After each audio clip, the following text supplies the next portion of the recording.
tradition, discipline, honor, excellence, Oh, I just got chills, Pat. I just got chills. travesty, horror, decadence, excrement. Carpe diem, even if it kills me.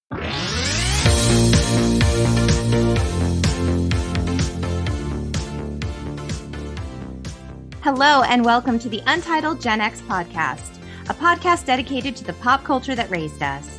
I'm Lori, a writer and pop culture lover who's thrilled to welcome back my longtime friend, National Board Certified Language Arts teacher and college professor, Dr. Pat, to join me in carpe-ing this diem as we suck the marrow out of 1989's coming-of-age classic, Dead Poet Society. Welcome back to the pod, Pat. Good to be here again, especially for this movie. This is the movie that put me on the course. You are a teacher. You are a college professor. You have a PhD. What is your PhD in specifically? I have a PhD in education, curriculum, and instructions. I'm just really interested in how and why people learn and how and why people teach. Awesome. And so what is your undergraduate in? I majored in English, and I spent most of high school and a good amount of college and even into my grad work thinking I was a math science person. And I like things that are, locked in and, there's hard data that you can look at. And I took statistics for a year at my PhD level, and only at the end of it realized I don't care what the numbers say. I want to know what they mean. And that's the qualitative side. That's the interpretive side. I mean, it makes sense. That's the stuff that English deals with, and history and political science. And things you've like always had a passion for literature, though. I love stories. You're a storyteller. I know that you were an avid reader growing up, loved learning. And so when I think of you, it just makes sense. And when I think about this movie, you make sense as the perfect guest. Well, it was a crisscross of the fact that I always really, really liked Robin Williams before that. He is still, to this day, one of my personal heroes. I mean, 1989, end of my freshman year. Mom has died that fall previous. I'm in this weird, what do I want to be when I grow up? Kind of, you're thinking, gosh, I'm going to have to make a choice at some point. Well, people keep asking you. They expect you to know. I have a freshman son. People expect him to know what he's going to do. I'm like, calm down. He's 14. Give the kid some time. I don't believe in coincidences. I believe that things happen for a reason. And with my mom passing away, one of the things that happened that to this day still blows my mind is the fact that my classmates at school closed ranks around me in a way that I've never experienced, and I certainly had never experienced at that point, where complete strangers just, they had my back. And I remember getting a phone call from a friend of mine, and we didn't talk all that much or anything like that, but she called me up and she said, hey, there's a rumor going around school that your mom died, and I wanted to call you. And I said, yeah, it's true. And you could tell there was like a silence on the other end of like, oh crap, that wasn't the answer I was expecting. I was expecting it to be oh no, just kidding, haha. And 2 days later, I got a card from her that every single one of my classmates in all of my classes had signed. That is beautiful. I can't put my hands on it, or if I put it somewhere safe, I've never been able to find it again. But it doesn't matter because it's been etched on my heart that so many people would go out of their way, and they just always had my back for everything. And so I just assumed this is what happened. This is just the way it is. And apparently that's not just the way it is. But what grew out of that is the fact, a very, very deep sense of obligation to my classmates, to my community, to my school, that I had a duty that if people had my back like that, I had a duty to turn around and return that favor.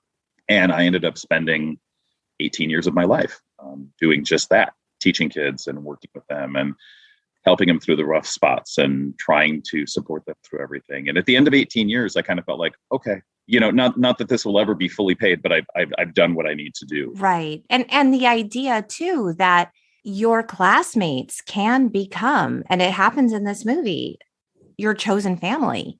They can support you. They can love you. They can help see you through. It's a bond that it's friendship, it's family, it's coming of age. It's all of these things at this really pivotal point in your life when you're trying to discover who you are and or who you could be. My closest friends are the people I've known since sixth grade or before. Amazing. So you saw the movie, yeah? I don't remember the first time I saw this movie. I know that I was incredibly moved by it. I suspect I saw it on home video. I did own it on VHS. I was a big VHS collector back in the day. I loved my movies and I watched them over and over and over again. And this was one of them. And I mean, it didn't hurt. There was a lot of eye candy for me as a young, what was I in 1989 in 8th grade? Like I liked Ethan Hawke in 1989 and I think we all did. I think all the girls did. So it was like all the cute boys in the movie, but I was inspired by it. From here, I was like, I love English. I love reading. I love writing. I love poetry. I love it all because I don't know, there was just so much passion and possibility in it all. And I don't know, it got to me. It got me right in the feels. The fact that you have this podcast, looking back at what essentially are the stories of our youth that we grew up with, whether that's Family Ties, whether that's Karate Kid, whether that's fill in the blank. It's the stories that mean something to us. I'm not going to get all Ulysses and Odyssey and all that, but it's the fact that that's the reason that literature, that's the reason those stories endure, because they still make us feel something. They do. And it's amazing because I say all the time, a podcast dedicated to the pop culture that raised us. You can count on your favorite characters in books and you can count on your favorite characters in film to just be there. They're always there. And thankfully, the story doesn't change. Your view on it changes. Right. Maybe you don't see yourself as one of the kids in Dead Poets. Now you're the teacher, or you're God help you, the administrator. Right. But those stories never change. And as a result, they're secure. Ethan Hawke will always be the young Ethan Hawke. Shy Todd. Yeah. Right. I just connected with the Robin Williams character and I was like, that's the kind of experience that I want to engender for people and the kind of passion that I want to cause people to feel about literature. Literature is just the medium. But we've all had those people in our lives that we look at and we go, wow, that was really, really cool. They helped me get through this, deal with this, understand something that I didn't understand before. And that's the appeal of teaching. And to help me discover something about myself, which we will get into with Mr. Keating and Todd. Right. Yeah. I'm sure in the process of things, when you looked at the backstory in this, they wanted to make it into a musical the first time. Disney, who owned Touchstone, they liked the script. They thought it was cool, but they're like, hey, these boys into poetry, like maybe they're more into dance. Let's make this a musical and let's call it The Sultans of Strut. I can't even imagine what this would look like. Well, and then it's like Robert Sean Leonard was in the film Swing Kids, which was phenomenal. Oh my God, loved it. Saw it in the theater in high school, was all about that film. So I was like, oh, what if he had done this as Sultans of Strut and then moved on to Swing Kids? He would forever be known as like the musical theater type of performer. Right. So, of course, this film was directed by Peter Weir, who is known for The Mosquito Coast, Witness, Green Card, The Truman Show. And yet, he was not the first choice. He was not the first choice. There was another director who was originally tapped to do this, Jeff Canoe, who had directed Revenge of the Nerds. You're like, what? You're just going, how do we get from here to there? Right. There's just certain things that don't work well. And if you look at the possibilities of casting, it's even crazier. It is. But when it was initially going to be Jeff Canoe, and at that time, Mel Gibson was slated to play John Keating. Yes, and I had also read Liam Neeson. Oh, there's a list. Bill Murray, Alec Baldwin, Mickey Rourke. I saw the Mickey Rourke and I was like, really now? Dustin Hoffman. Which I can see. Yes. Who was also going to be that was going to be his directorial debut before he pulled out. Oh, interesting. It kind of works backwards. That in this case, Disney was set on Robin Williams. They really wanted him for this part. And this was after Good Morning Vietnam. Mm-hmm. And Williams indicated that he wasn't comfortable working with Canoe. And so they ended up finally giving it to Peter Weir. Okay. And Robin Williams, when asked about it later, said that Peter Weir was the best director he had ever worked with. Apparently, Peter Weir was very laid back, very chill. would play music in between takes, and gave minimal direction, was not very, in your face, just worked really hard to make it a good experience. Because he wanted to show the relationship between Todd and Keating develop, he filmed the entire movie in chronological order, which is rare. And he also had the young cast boarding together because he wanted them to develop a relationship. And that was part of why they filmed in chronological order also, because he wanted the strength of their relationship to develop over time, just the way it does in the film. So should we jump into the movie? Yeah, I did want to touch on the fact, though, that the script was written by Tom Schulman, who won Best Original Screenplay Oscar that year. He is amazing. So this was based on an inspirational professor of English he had named Samuel Pickering. And in the original script, Keating was battling Hodgkin lymphoma, but the director cut it because he didn't want to make this inspirational because this man was dying. He said that they didn't need it. You didn't have to have that part of it. Right. In an essay, Pickering wrote that he sometimes taught class while standing on a desk, as Keating does, or in a trash can. One of his students remembers Pickering making him stand on a chair and flap his arms every time the class said the word nevermore while reading Edgar Allan Poe's The Raven. And Pickering was quoted as saying, "I did such things not so much to awaken students as to entertain myself. If I had fun, I suppose I thought the boys would have fun too, and maybe even enjoy reading and writing." That's awesome. I love it. And this was Schulman's first screenplay to make it to the big screen. Isn't that amazing? And he went on to do Honey, I Shrunk the Kids. What About Bob, which is one of my all-time favorite films. I will be covering it at some point. Baby Steps. Oh my God. I'm sailing. And Medicine Man, Sean Connery. He gives us an idea of the timeline. He said, "I wrote it in 85. They, Disney, started liking it in 87 and then liked it enough to make it in 88. 4 years felt like a lifetime back then, but I think it's a lot of luck just to get it made. 4 years is pretty quick." Yeah, I'll say. Wow, it's a phenomenal story. And the budget on this was $16.4 million. My God, it made in the box office $235.9 million. It exploded. And it's cemented in the minds of students and teachers everywhere.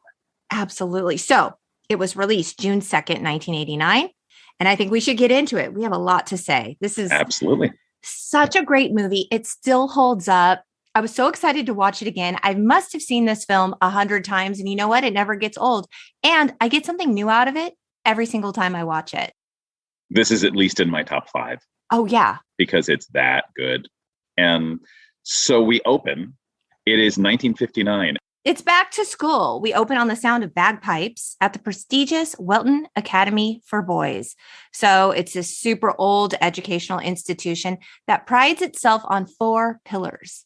Tradition, discipline, honor, excellence. Yes, you got it. And I love what the boys do with it later, where they go travesty, horror, decadence, excrement. I know. It's so good. What do they call it? They call it Hilton.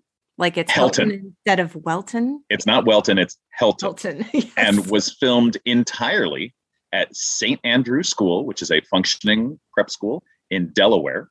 Yep. It was the first film to be shot entirely in Delaware. It was originally going to be shot in Rome, Georgia. I mean, they had a set and everything. And then Weir decided he was going to use snow, and it was really expensive to manufacture snow in Georgia. In Delaware, it's free if you film at the right time. Right.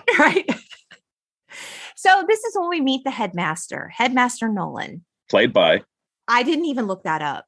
Who's really? Played by? Yeah. Did you ever watch Saint Elsewhere? Not really. That was like a boring parent show. Norman Lloyd played this hard ass on Saint Elsewhere. So he was perfectly cast, and he's intimidating. He is. And so we see a big, parent and student meeting at the beginning of the year. It's move-in day. And we learn that it's all about prestige and rigor at this preparatory institution where over 75% of their students go on to the Ivy League. So it's serious business here. This is why you parents have been sending us your children, blah, blah, blah. Right. Because we make them into men that go on to the Ivy League. Boy, you talk about white privilege, Oh, totally. There is no diversity there. Diversity is like, ooh, look, there's a redhead or two. Yay. Thank you. Thank you very much. Yeah. Yes. And so the headmaster introduces the newest member of the faculty, English teacher John Keating, obviously played by Robin Williams. And so he's an alumnus and an honors graduate of the school. Ethan Hawke was being interviewed. And he said, even to me at 18, it was obvious Robin Williams was in a tremendous amount of pain. Anyone who was watching knew. And Norman Lloyd said, when we were doing Dead Poets Society, Robin Williams' first marriage to Valerie Velarde was breaking up. He masked the whole thing very carefully. It was never evident in the work. It was all kept under control. But that was a really traumatic point in Robin Williams' life. And to balance the success that he was enjoying professionally with the personal trauma that he was undergoing. Oh, yeah. He really struggled with that. Wow. Just to point out. So he stands up and turns and everyone sees him. Who's that new guy? Right. Because everyone there is 100 years old. Pretty much. Yeah. So we meet shy boy Todd Anderson, of course, played by Ethan Hawke. I've covered a lot of Ethan Hawke. I'm finding a theme. I know, like between Reality Bites and Before Sunrise, but okay. We meet Todd Anderson. He's got some ginormous shoes to fill because his older brother was a popular student. He was a valedictorian and apparently, quote, one of Welton's finest. So even when Neil first meets him and he says, oh, my brother went here. And Neil says, oh, so you're that Anderson. Yep. So he meets his dorm mate, which is Neil Perry, played by Robert Sean Leonard. And Neil is just a really nice guy. He's super likable. He's so nice to Todd. And he just really wants to like bring him into the fold with his friend group. And this is when we meet his friends. Knox Overstreet, yep, who is played by Josh Charles, who later goes on to success with The Good Wife.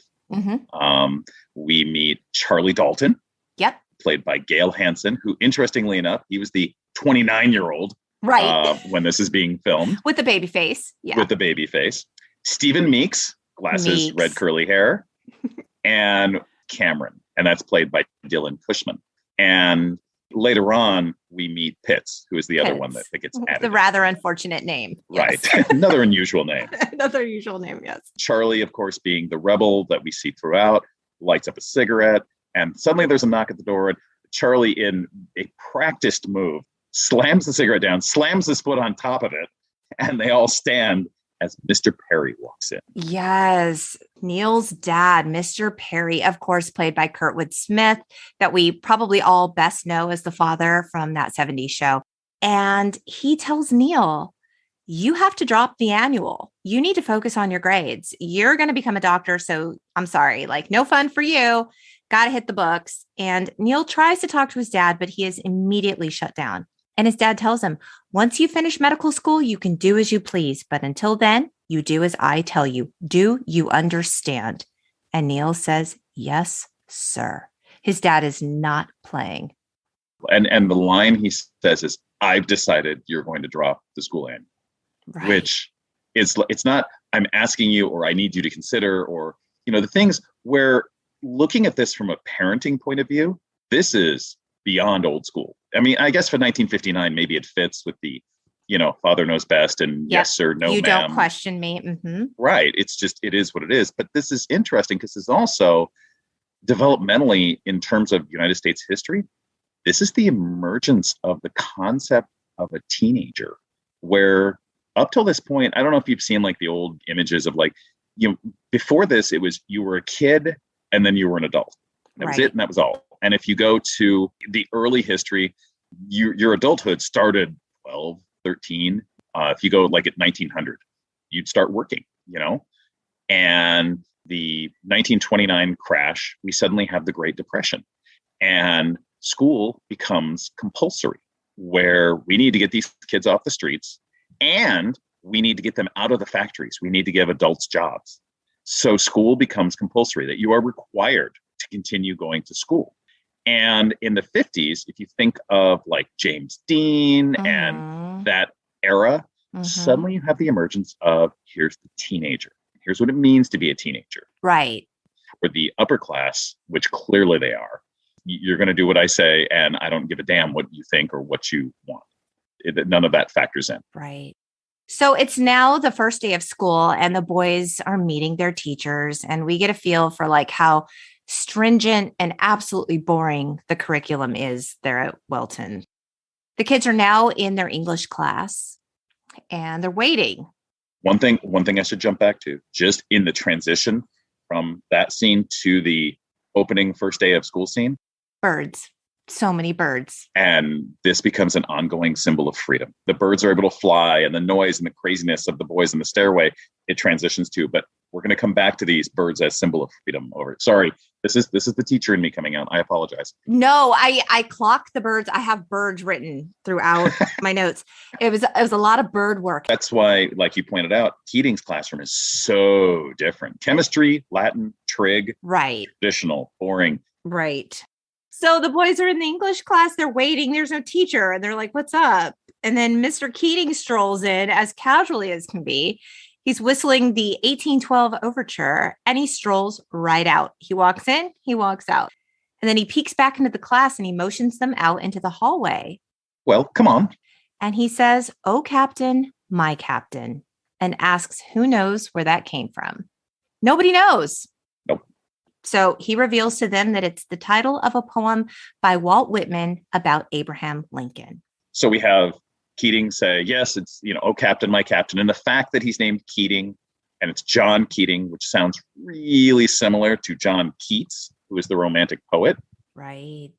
And the fact that Keating loves poetry, but the fact that they added an ing makes it a verb or an action. So he's a more active John Keats. His name has symbolism. And he says, "Oh, Captain, my captain." And this becomes important in the movie, but also important in life, because with the death of Robin Williams by suicide, but there were also other factors involved at that point. Yes. I don't know if you watched Robin's Wish.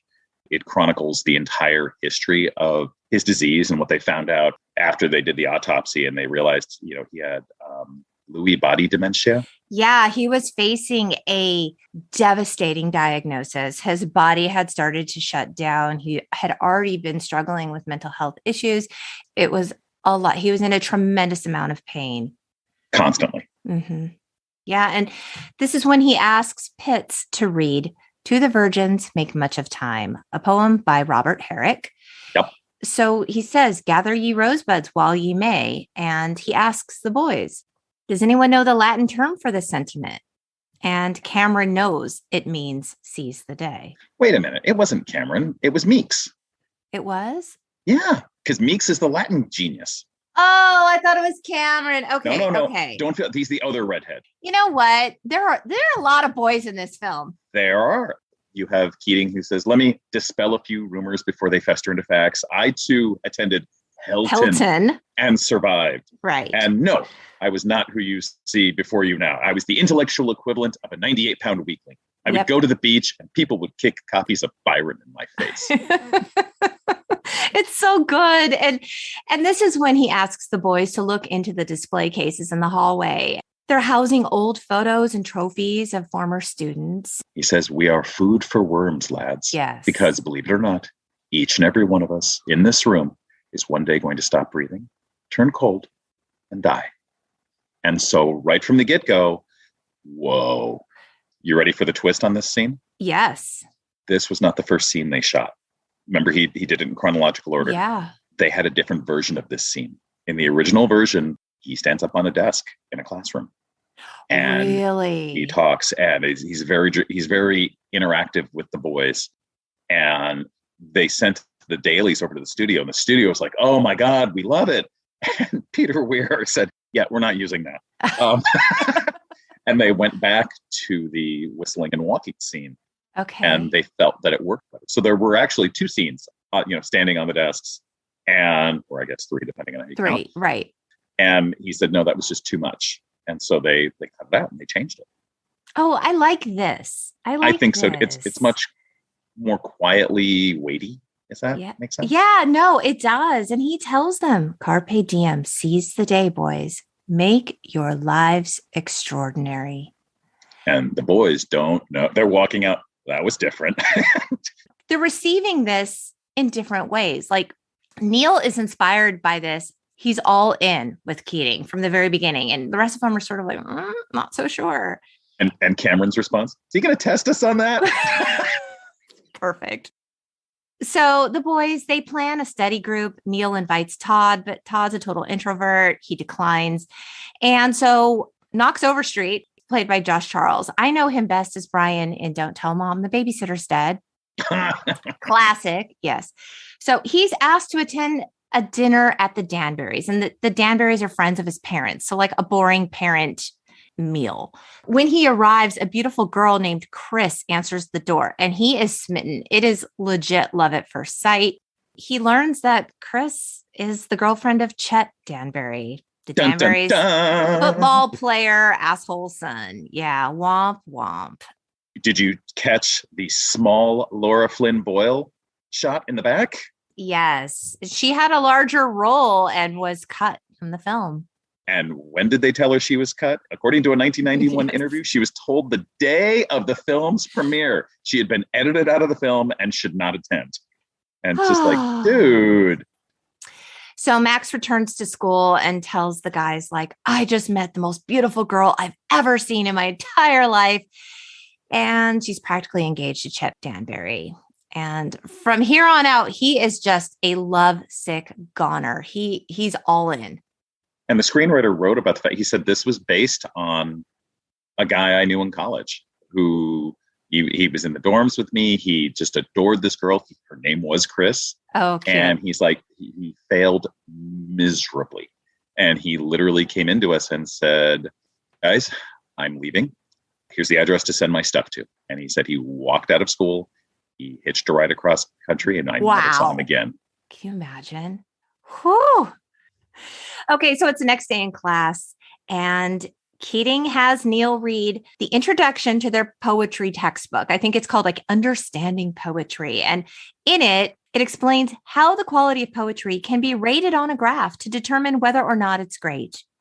So he's saying, calculating the total area of the poem yields the measure of its greatness, and Keating's up there and he's graphing this whole thing, and Cameron's dutifully taking notes. He's taking notes with the ruler. It was so classic. Yes. And Keating says it's excrement and instructs the class to rip out the chapter.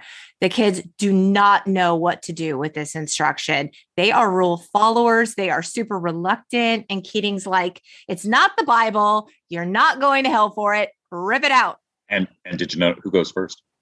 Was it Neil? It's Charlie. Charlie is the rebel. Always. That's right. Okay. No Wanda. They've talked about the fact about 15% of Keating's dialogue was improvised by Williams. He was really uncomfortable. He was very serious with the script, and he didn't want to diverge from it or anything like that. And we're told him, you've got to let it go. You've got to relax into this role. And so he took the boys in and he said, listen, this scene is, we're going to film it, but this scene is not going to be used. And the scene later on that he uses where he says, perhaps you can picture, Shakespeare being done by John Wayne. Well, is this a dagger I see before me? Yep. That was what they did on an improv, and it made the film. Right.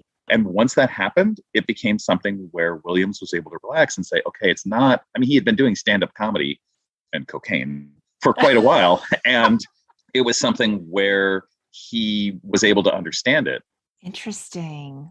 And Charlie tears out the first page and everyone looks. So all the boys start tearing him out and talking and getting very loud. And Mr. McAllister charges in. What the hell is going on here? Right. And then he sees Keating and he's like, oh, I'm sorry. I didn't think anyone was in here. Like, your class is so unruly. There's very much this is my kingdom. Yes. This is my right to teach my students as I see fit. And McAllister coming in violates a norm. He thinks, okay, if Keating's not there, then an adult needs to be present, and that's me, and I will step in. And teachers are notorious for being obnoxious and stepping in and doing the right thing because they think it needs to be done the right thing. And whether you think it's the right thing or not, I'm going to do it. And McAllister backs down, as he ought to. Yeah. And Keating tells the students, this is a battle, a war, and the casualties could be your hearts and souls. He tells them that in his classroom, they will learn to think for themselves, and he believes that words and ideas can change the world. And then looks at them and says, huddle up. And this is where One of the things that's quietly present in this film is intimate masculinity. You don't get to see a lot of intimate masculinity where men are allowed to be friends, to care, to show that they care. And has the line, and it's a great line. He says, "We don't read and write poetry because it's cute. We read and write poetry because we are members of the human race. And the human race is filled with passion. And medicine, law, business, engineering, these are noble pursuits and necessary to sustain life. But poetry, beauty, romance, love, these are what we stay alive for." To quote from Whitman, "Oh me, oh life, of the questions of these recurring, of the endless trains of the faithless, cities filled with the foolish, what good amid these, oh me, oh life? Answer, that you are here, that life exists, and identity, that the powerful play goes on, and you may contribute a verse. What will your verse be?" He turns and looks at Todd. And we see Todd, deer in the headlights. I have no idea. I mean, Neil is inspired and Todd looks scared shitless. And then we come back to McAllister and Keating at dinner. He is questioning Keating's unorthodox teaching methods. He's like, you are taking a big risk in making your students think that they are artists. And they'll hate you for it. And Keating's basically like, I'm only trying to make them free thinkers. And he's like, free thinkers at 17? What? And then you see Keating say something that actually seems to wound McAllister. He's like, "I never pegged you as a cynic." Right. And he's like, "I'm not a cynic. I'm a realist."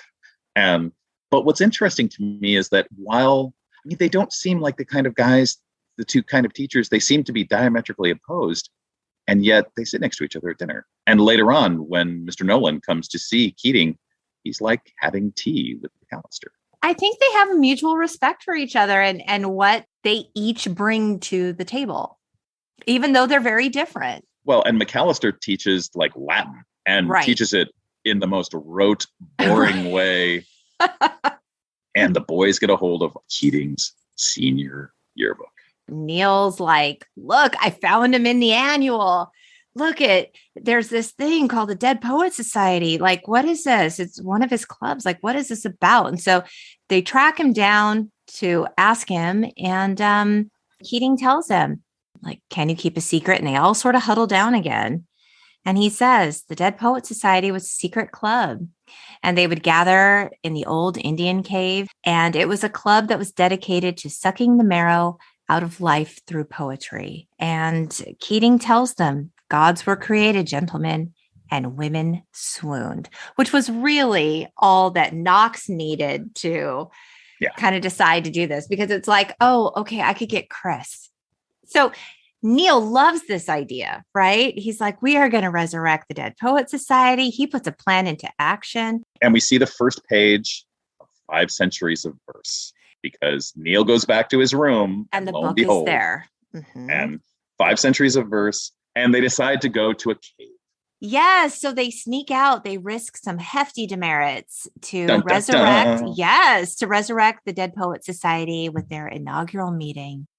I don't know if you knew this. The cave where the boys meet was not an actual cave. It was a set that was made out of latex, but it was based on a real location, Wolf Cave in Delaware. Yep. So, of course, they're in there and they're teenagers. They're looking at centerfolds. They're eating snacks. They're smoking. It's poetry, life, it's love. It's all the things. So the next day in English, this takes us to the moment that Keating famously stands on his desk.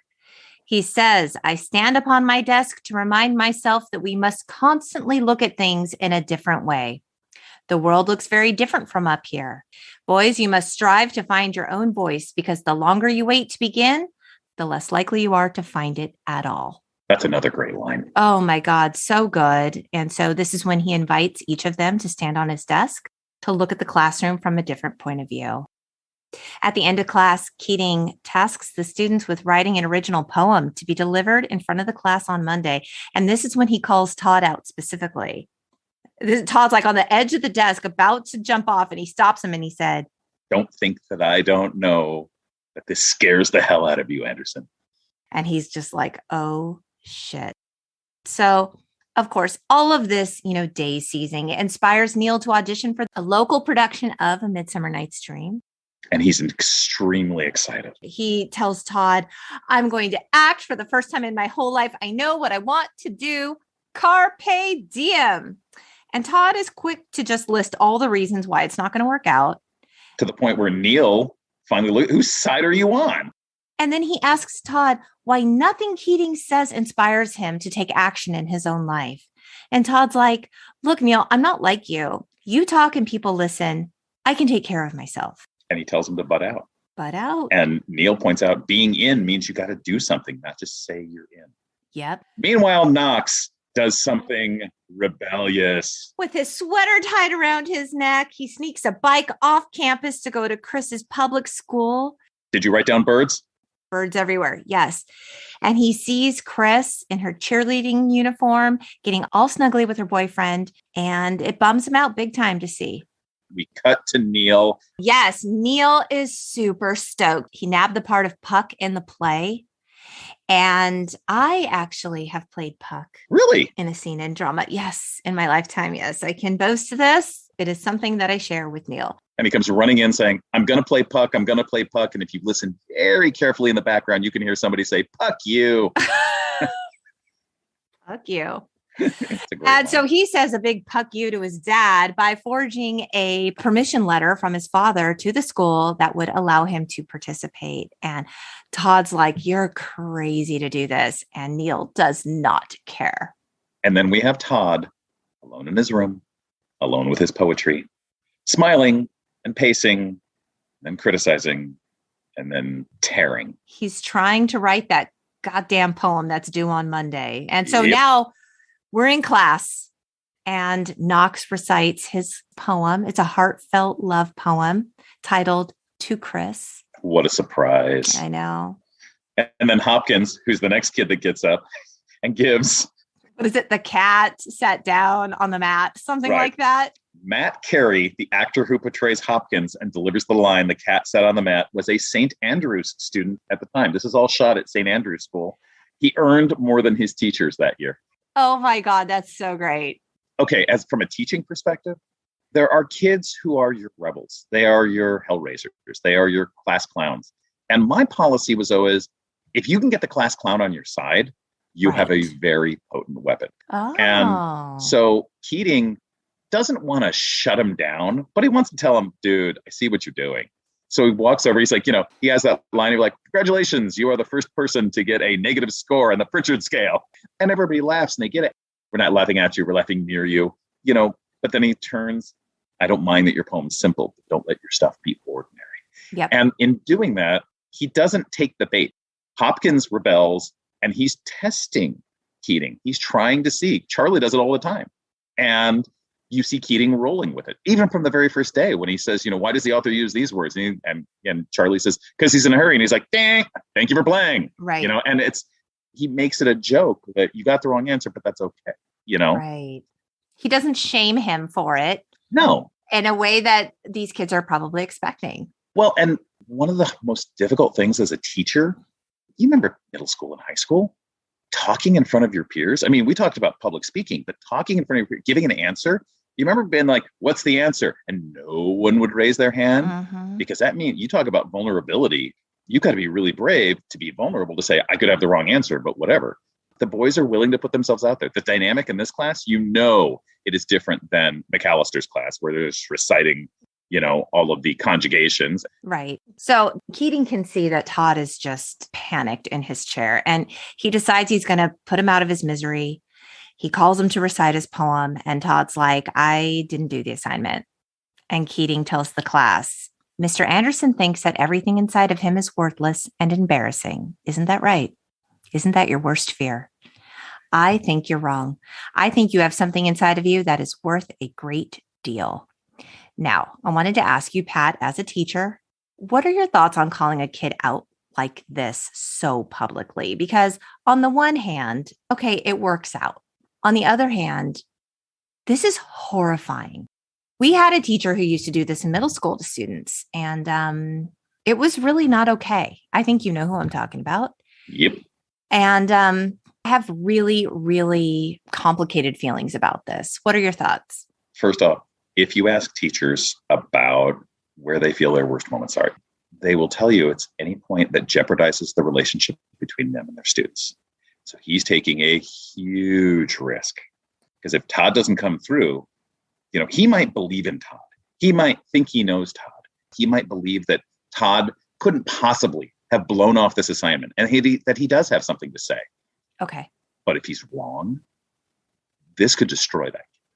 That's one of the things as a teacher, you have a lot of power and you can't use it capriciously. He's trying to show, I have faith in you. And that's valuable. That's a really important thing. I felt like the whole Mr. Anderson thinks that everything inside of him is worthless and embarrassing. Isn't that right? Isn't that your worst fear? I'm like, isn't that right? This is embarrassing. Isn't that your worst fear? No, this is my worst fear. You are literally pulling out of me my worst fear and you are bringing it into the light and you are being so public about it. This whole thing was a private conversation. Nowadays, he's making a calculated risk, and obviously it pays off. Ethan Hawke was being interviewed, and Ethan said that he and Williams did not have the smoothest working relationship while filming it. And Hawke said, I really wanted to be a serious actor. I had read Stanislavski, and I really wanted to be in character, and I didn't want to laugh. And the more I didn't laugh, the more insane Williams got. He would make fun of me. Oh, this one doesn't want to laugh. And the more smoke would come out of my ears. He didn't understand. I was trying to do a good job. So I thought he hated me because he would constantly lay into me. No sooner would action start than he would lay into Todd over here. That was my character's name. And so he also, in referring to the barbaric yelp, said that was the scene where I was supposed to read a poem for the class. And it's the first time in my life I had ever experienced the thrill of acting and the thrill of losing yourself. Mm-hmm. It's a high that I've chased my whole life since that day with Robin. I had that very quote in my notes. I love that. It was a really powerful moment for Ethan Hawke professionally in his young acting career. The way Weir films it is phenomenal. I mean, that literally after having him perform a barbaric yelp, and he hasn't, he won't say it, and he's finally, good God, boy, and he yelp. He's like, there it is. There is a barbarian in you. Right. And Todd wants to die. Todd's up there and he is dying 1,000 deaths, right? And he's asking him to shut out the class and give a description of this portrait of Walt Whitman. And this is when he describes him as a sweaty-toothed madman and what he does next. And the whole thing is so powerful and poetic. And the class is moved to applaud, and Keating tells him, don't you forget this. Mm-hmm. He surprised himself. Right. As a teacher, it's really, really difficult. But there are those moments where you try and capture lightning in a bottle. Right. And you see a kid who does something and you're like, I'll be damned, in a good way, I love that. It happens in parenting too. And it's always when you least expect it. It was amazing. So it paid off. It paid off for Keating, but it was risky. It was risky as hell. Yeah. Yeah. And again, we launch into the Wagnerian soccer opera. Right. Of them carrying Keating after presumably they've won a soccer game. It's a powerful image that, they're literally supporting him, which is kind of funny because typically teachers support students. Right. And there's a connection and there's a relationship. And in the right dynamic, there are classes that I still have such a fondness for because of what I got to see them experience and what they were able to do for each other. Every once in a while, you get a group and you're just gobsmacked by how incredible they are. Not necessarily academically, just as people. I love that. And that night, they meet for another Dead Poet Society meeting. And Neil introduces a phenomenal item. He brings in a lamp. The god of the cave. Charlie brings the sax. Which he plays really well. He does. And then this is when a lovesick knocks. He can't take it anymore. He's like, carpe diem, even if it kills me. I'm going to call Chris. And he calls her and she invites him to a party at the Danbury house because Chet's parents will be away. And he hangs up and she has said yes. And he says, yop! His barbaric yop. Yep. So the next day we get another one of Keating's lessons, this time in the courtyard. This is when he invites the 3 students to walk around and they begin to walk in unison. Soon the rest of the class begins clapping to the sound of their footsteps. And Keating warns them of the dangers of conformity. And he encouraged the students, You guys need to think on your own in ways that are unique to you. And of course, this entire lesson is being watched by the headmaster from a window.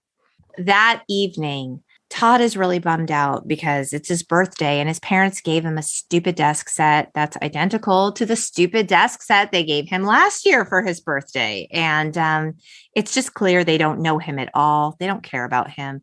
And Neil finds him and tries to cheer him up by suggesting he throw the desk set because it looks so aerodynamic. And so he does it and they both laugh. But what's interesting is this was not originally part of the script. Right. That Weir sent off the two boys and said, figure it out. Todd had a monologue and it just wasn't working. And so he told the two boys, go off and see what might work better for this scene. And this is what they came up with. And they let him go with it. So at the next Dead Poets Society meeting, Charlie, who now goes by Nwanda, yes, like his warrior name, he brings two girls into the cave. It's funny because the guys are annoyed, but they're also intrigued because who doesn't want girls there? But then again, this is our thing. They also clearly demonstrate we don't know how to talk to women. Oh my God, right? It's actually a really nice back and forth because we keep going from the cave and the meeting over to Knox. And Knox arrives at the Danburys for the party. And what's he dressed in? He's dressed in a tie and jacket. And like he does not know how to be at a high school party. I mean, it's a typical party. There's dancing and drinking and making out. Like it's very, very typical. You kind of see him like wandering around like any of us. We've all been in that kind of social environment where we know no one. Right. And suddenly, well, if you don't know anyone, what's really good is when you have a drunken football player who sits there and is like, hey, you Mutt Sanders' brother? Right. So he's mistaken for Mutt Sanders' brother. He gets drunk with the football players and he's soon sitting on the couch. He's drunk. You know, a passed out Christine is essentially right next to him, like in his lap. He decides to risk it all. He says, carpe diem, and he kisses her on the forehead, only to be caught and pummeled by Chet. Chris is yelling at Chet to stop, and Knox has a bloody nose, and he bolts from the party and he returns to school. And he's apologizing to Chris the entire time. Meanwhile, back in the cave, the girls are handing around alcohol. One of the girls says, don't you guys miss having girls around here? And they cut to the boys and go, yes. And suddenly this is where Charlie says, I published an article in the school paper in the name of the Dead Poets demanding girls be admitted to Welton. The guys get pissed. They're like, you don't speak for the club. And of course, now there's this very serious school meeting that has to address the issue with the entire student body, where the headmaster's like, we're going to get to the bottom of this. Da, da, da, da, da. I am asking any and all students who know anything about this to make themselves known here and now. Dun, dun, dun. That's exactly what it is. And then, of course, we hear a phone ring. And Charlie answers it.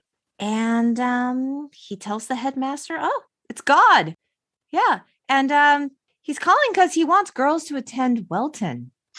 The next shot, you have Charlie standing in Nolan's office. And he gets the paddling of his life for this stunt. And he refuses to rat out the members of the Dead Poets Society. Nolan's very clear. What is this Dead Poets Society? I want names. And we get to him and Neil's like, what did you tell him? What did you tell him? And he turns around and says, damn it, Neil. The name is Nwanda. That's right. He's not going to rat him out. Right. Because snitches get stitches. Right. Yeah. So Keating tells the gang that their lame stunt wasn't cool and sucking the marrow out of life doesn't mean choking on the bone. It was a lame stunt. Stupid Charlie trying to be so funny all the time. Well, but Charlie doesn't think the rules apply to him ever. Yeah, this is true. He's the rebel. 100%. Yep. And we cut to Neil at the theater. Yeah, Neil's in rehearsal. He's honestly never looked happier. And we have the foreshadowing. He comes back. His dad is there. His dad is pissed. Yep. You made a liar out of me, Neil. You made a liar out of me. Basically, you made me look like a fool. He demands that Neil quit the play. And opening night is tomorrow night. And I don't care if the world comes to an end tomorrow night. Foreshadowing, foreshadowing, foreshadowing. Which you are through with that play.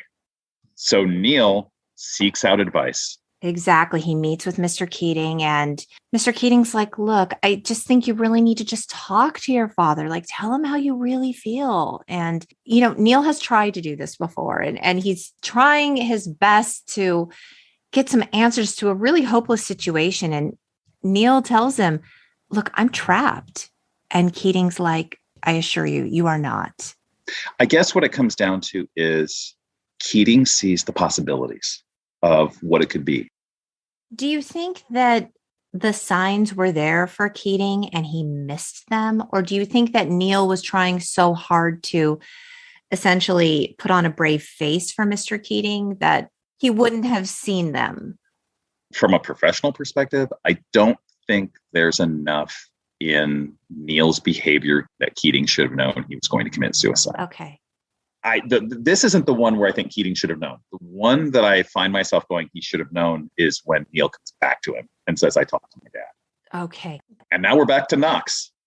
Oh, he arrives at Chris's school. Oh my God. He brings her flowers. He's going to recite a poem to her. He follows her into a classroom. Like, everyone is around. It's so cringe. In spite of like how embarrassed Chris is, all of it. Knox returns to the school and he is triumphant. And everyone's like, what'd she say? What'd she say? And he answers, nothing, but I did it. Yep. And there's something to be said for that. Yeah. I mean, it's the grand gesture. And then we have the scene. This is the one that I don't buy. Neil is supposed to be an actor and he's supposed to love performing. And he has certainly been, just as Keating pointed out in the previous scene. He's like, you've been acting for your father. You've been playing the dutiful son. Yes. And now he's going to play the, I did the right thing. I talked to my dad and he said it was okay. It's total bullshit. And he tells him, like, I talked to my dad and you know what? He wasn't happy, but he's going to allow me to continue with the play. And then he pauses. He's like, he won't be able to make it. He's going to be in Chicago. That's the point where I'd be looking going, Keating, come on. I'm not saying you know his dad, but you know enough of his father based on what he said that there's no way he's just going to roll over and be like, oh yeah, you can go be an actor now. Right. Because he told him, like, I think my dad will let me continue on with this. Like, It's going to be okay. I do wonder if it's what he was hoping for. There's still doubt in his eyes. I see. Right. So I think he smells a rat. Again, does he smell a rat enough to say, aha, now you're going to commit suicide? No. So it's opening night. Boys are getting ready for the play. Charlie gets red. Charlie with his symbol of virility on his chest. Yes, he's feeling very potent tonight. And Chris arrives at Welton to confront Knox over his embarrassing stunt. He tells her, I love you. And I mean, Chris makes a really good point. She says, you say that over and over, but you don't even know me. Yes. And he asks for the one chance and she turns around and she's like, you are so infuriating. And then makes the little gesture with her, mittened glove. Mm-hmm. Like, come with me. He starts walking towards her and he does that little spin around of like, I'm on top of the world. Yep. And so now we're at the play and Neil nails his performance. It's phenomenal. But right before he gives his closing monologue, he sees his father standing in the back.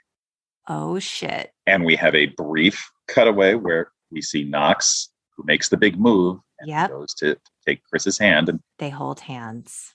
Neil delivers the closing lines of the play, which are incredibly apropos. And the audience goes crazy. Yep. And the Dead Poet Society give him a unified yelp. And we see the hint of things going bad. We do. I mean, because after the play, like, everyone is so excited to see him and tell him what an amazing job he's done. And Neil's father is escorting him out of the theater as quickly as humanly possible. And this is when Mr. Keating stops him to tell him, like, Neil, you were amazing. You were fantastic. And his dad. Keating, you stay away from my son. Yep. And the look on Keating's face is like, oh, shit. Well, and that's where he should have known, maybe he didn't, but, he recognizes it, what it is. And when the boys are like, even Charlie's keeps saying like, Mr. Perry. And Keating says, don't make it any worse than it is. He knows it's gone bad. It's not good. And we cut to Mom smoking in the Perry office. Tells him, that's it. I'm pulling you out of Welton. You're enrolling in a military school to prepare you for your education at Harvard and your career in medicine. It is a done deal. The mom is sitting there with her little silent crying. It's horrible. Again, 1959. This is pre-women's movement. She's not going to speak up. She's going to get her ass handed to her. Right. His dad gives him a chance. Now, would that necessarily change his mind? No, but he gives him a chance. What is it? Is it more of this acting thing? And he's got the chance. There's the opening. Damn it. Say something. It wouldn't have mattered. It doesn't tried. Matter. It wouldn't have mattered. But it doesn't matter. It's like Knox, but I said it, but I did it. That at least you said it to your dad, even if he doesn't listen, even if you still him to going to some military academy. But Neil doesn't do that. Neil, you could argue, Neil is not capable of doing that. And I did read some stuff that talked about the counterpoint between Todd and Neil. That when, the story starts, Todd is the quiet, introvert, can't do anything, can't go out and draw any attention to himself. And Neil is the happy-go-lucky, sure, whatever, I'll tell you.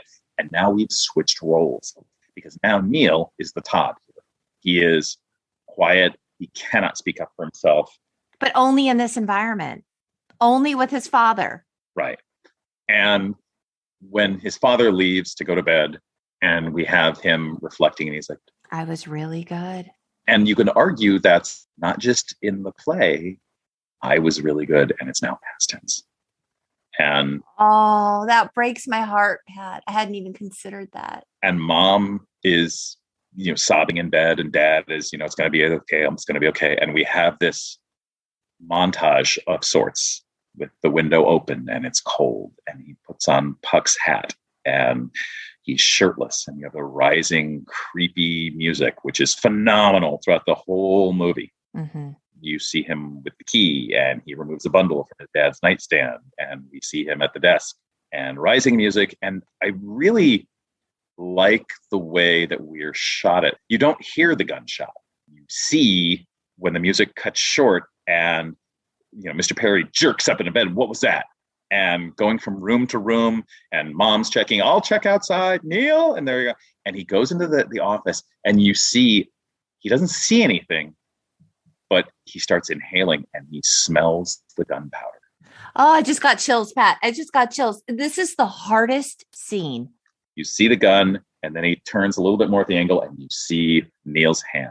Oh. And you see the anguish and the pain and the horror. And then his mom, who just keeps hysterically repeating, he's all right, he's all right, he's all right, he's all right, he's all right. And she can't stop. One of the other pieces I found that talked about it, they said they had a real problem with Dead Poet Society, that just like 13 Reasons Why, it glorifies suicide.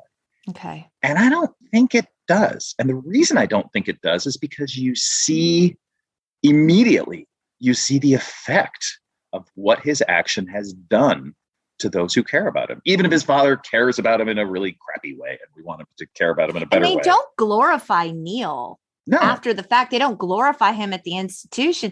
I don't think this was glorified at all. I don't think so either.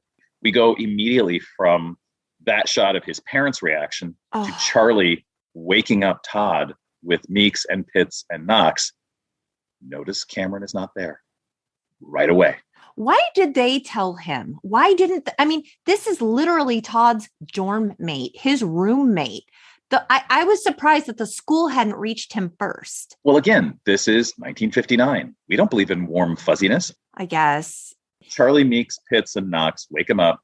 And this was one of the things that the reason they moved it to Delaware is that the snow symbolizes death. That you see them walking one after another through the snow. And it was actually a spontaneous snowstorm that happened while filming. And Peter Weir was inspired to relocate it to fit the snow. Right, because this scene was supposed to be filmed indoors. Right. And so he did it in one shot. He did the thing with Todd stumbling away after he's gotten sick to himself. Mm-hmm. And then he's stumbling and screaming out, Neil. Todd's reaction, he's literally sick over it. He is. And he screams, it was his father. It was his father. Right. And then we have the scene, and this is the one that, oh my God, I choke up just talking about it. And we have Keating in the classroom sitting at his desk. Mm-hmm. And he goes to Neil's desk and he takes out the 5 centuries of verse. Mm-hmm. And he sits down at Neil's desk and he reads the opening again and he breaks down. And you see him, kind of pull it together, shut the book, symbolism. Mm-hmm. And he reclaims the book that he has given to him. And Nolan, at the request of Neil's family, I intend to conduct a thorough inquiry into this matter. See, okay, at the request of Neil's family, I have to do a thorough inquiry because it couldn't have possibly been me who drove my son to suicide. It's got to be something else. Got to blame someone. Charlie calls it in the next one. He's like, schools go down for things like this. They need a scapegoat. And they're, clearly they've been talking and they're like, yep, Cameron's a rat. He's up in Nolan's office now thinking. And we finally get the scene that we've been waiting the whole movie for. I don't know about you, but when he, Cameron blaming Keating and he's like, let Keating fry. I mean, why ruin our lives? And Charlie turns around and just decks him. Cameron says, we were the victims. Us and Neil. Mr. Keating put us up to this. You can't save Keating, but you can save yourself. Cameron's doing, in the explosion and in the controversy and in the scandal that this is going to cause, he's doing the right thing to look out for number one. But of course, that's not the right thing to do. And so we then see each boy being taken in. Meeks comes back, broken. Ugh. Knox goes, giving Todd a quick thumbs up, and Todd smiles. And Todd goes to Meeks's door and he's, go away, I have to study. And Todd says, well, what did you tell them? And Meeks says, nothing they didn't already know. Todd Anderson. It's his turn. His parents are there in the headmaster's office waiting. He's basically forced to admit that he's a member. They want him to sign a document outlining Keating's abuse of authority. Yes. And of course, he sees that all the other members, his friends, have signed. And he reluctantly signs. I mean, effectively speaking, this is going to end Keating's teaching career. Exactly. Can't move on from this. I'm sure it's going to get headlines. So Nolan's going to blame him. Try to save the school, try to save his own ass. Parents have someone to blame. Right. And we have McAllister walking the boys around and pointing out all the characteristics of the building. And he turns and Keating is at the window and he waves. And we see Keating on the inside waving back and all of his stuff is packed. We're now in the classroom. And of course, he's taken over the English class. He used to be an English teacher. He's going to be teaching the class until a suitable replacement is found. We see Nolan come and said, where were you? Mr. Anderson. And Todd can't get a word out. He's stammering. He's struggling. Right. They brought in no counseling. They brought in no help. Of course not. Why would they? They'll be fine. And so then, of course, who does he turn to? Mr. Cameron. And he's like, we skipped around a little bit. We covered this. And of course, Mr. Nolan says, what about the realists? And then he starts, what is poetry? And you go, oh, God. Oh, God. And just at that moment, Keating enters coming to get his personals. And this is a very different Keating. I mean, just the way he stands, he's almost like a little kid. And Mr. Nolan is, dad and pissed dad. And he's like, should I get them later? And he said, get them now, Mr. Keating. And so he goes walking. And there's a very poignant shot where he passes Charlie's desk and it's empty. And he goes to the back room and he's getting some things together. And of course, that's all we can do is our poor whipped puppy of Todd. And there's a long eye connect. Yes. And Keating sort of smiles at him like it's going to be okay, or as much as he can say. Right. And he's walking by and we have the, Mr. Keating, because Todd can't let him leave. So in the same way that Neil couldn't say something to his dad, right, Todd, of all people, is demonstrating the strength and the ability and the resilience to stand up and say, damn it, I'm going to say it, even if I get in trouble. Carpe diem, even if it kills me. Right. And just like Knox, I did it. It doesn't matter what the result is. I did it.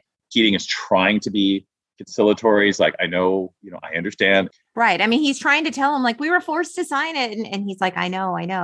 And the headmaster all the while is telling him, be silent, be quiet. And then he turns and says, leave, Mr. Keating.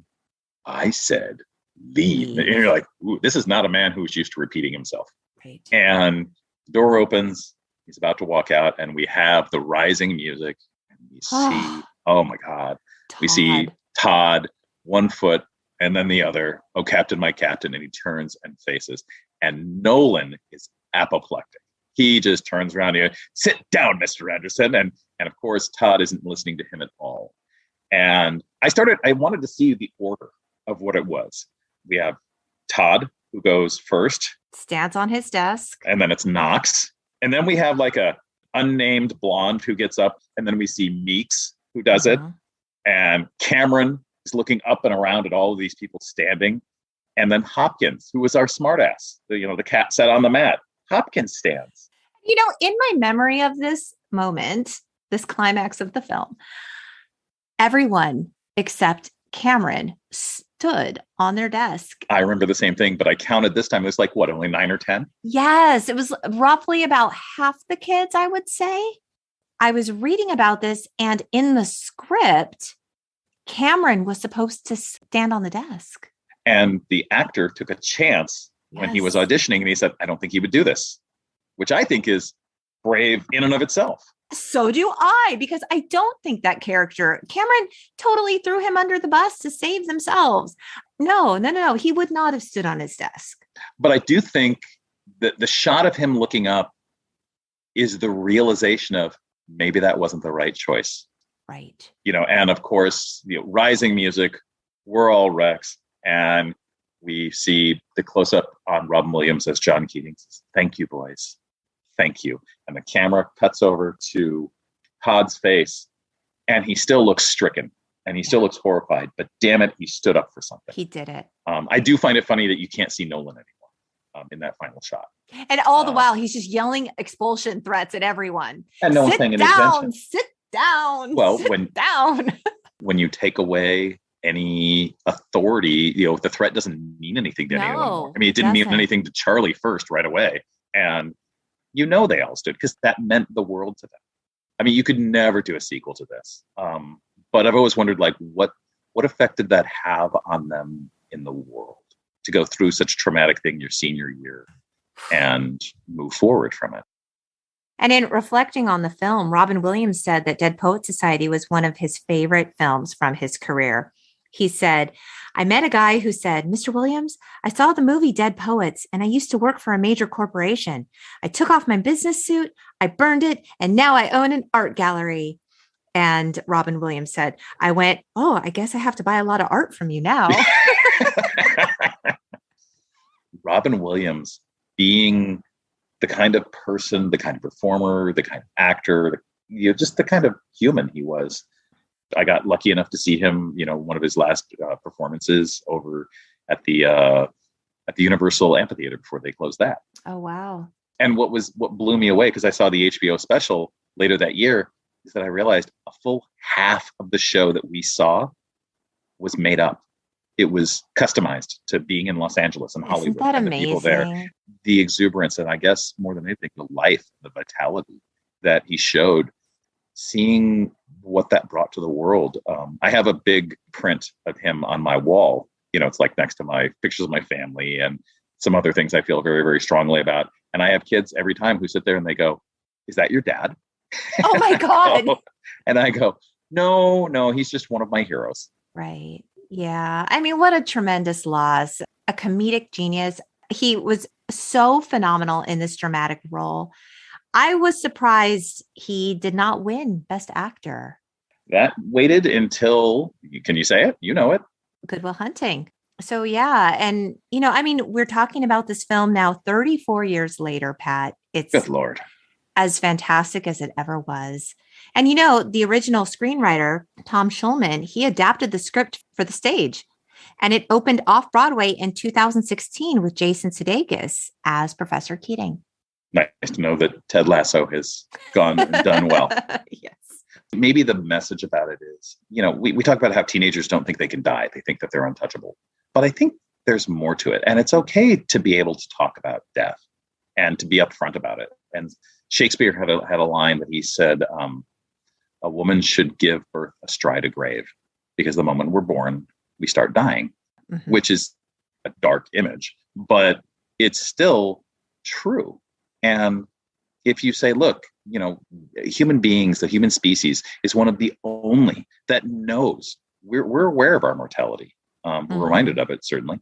And it simply becomes a question of, okay, so if you're going to die, what do you want to do with the time you do have?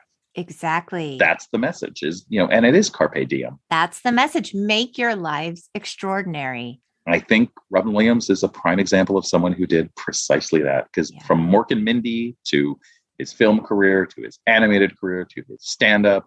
He had a rocky ride on his personal life. And unfortunately, the ride was ended. I mean, it's going to end for everyone sometime, but it was so harsh. If you got to go, he leaves a hell of a legacy behind. Doesn't he, though? Thank you for inviting me on the journey. Pat, well, I have to tell you, I'm doing a new thing in season 3. Oh, okay. It's a fun little way to wrap things up. I've got some lightning round questions for you. Some of these are Gen X, some of them aren't. Go for it. All right. Pearl Jam or Nirvana? I'm Pearl Jam. I got to see them at Lollapalooza 2 with Soundgarden, and it was just an incredible lineup. Nice. Okay. Best fast food fries? I'm a sucker for In-N-Out fries. Wow. That is controversial. I know. I think it's the fact that they're packaged in such a way that I can shovel them into my mouth while driving. That's fair. Okay. Favorite 90s fragrance? This is where my Gen X fades. And you're going to no. laugh at I'm me. going to pull your Gen X card. My scent memory is always, it's a combination of two. It was either Old Spice aftershave, which I love, or the lime English leather. English leather. I forgot about that. Yeah, but it's got to be lime. It's not. There's the other one as well. There's like the original, but lime had the zing to it. Okay. Did you ever own a bucket hat? I did not. Okay. This is a 90210 reference. Kelly or Brenda? Neither. I never watched, not even one episode.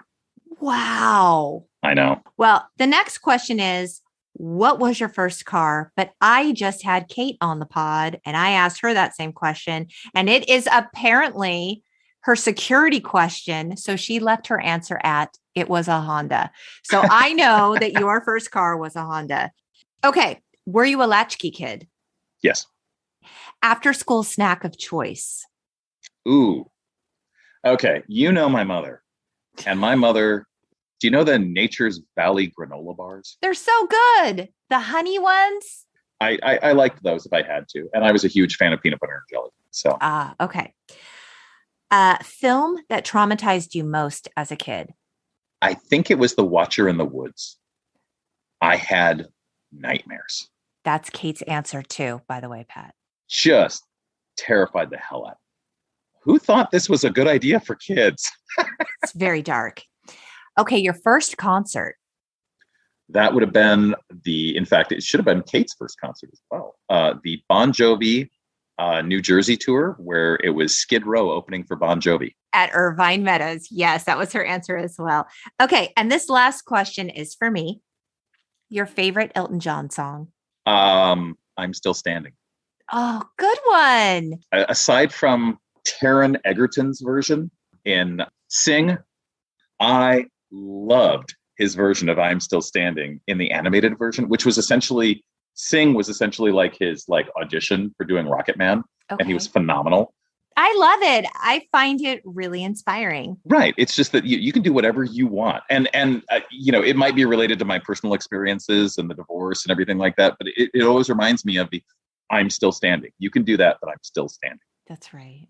Oh, Pat, thank you for joining me. Thank you ever so much. Yeah, it's always such a joy to have you, and particularly to talk about this film, which I know you're just a huge fan. And it really changed your life. It accounts for what I do every day. That's amazing. Thank you for the opportunity. I look forward to torturing, talking, teaching, anything. Again, I realize some of this probably went way too academic, and I apologize. But, it's so wedded in my mind to what I do. And that's why you were the perfect guest. So thank you. Thank you ever so much. Gen Xers, thanks so much for joining us. If you're loving the pod, I invite you to rate and subscribe so you never miss an episode. We also have a Patreon, patreon.com/the Untitled Gen X podcast. You can find us on the web and the socials as always. And we hope you keep in touch, beautiful people. Bye. Bye.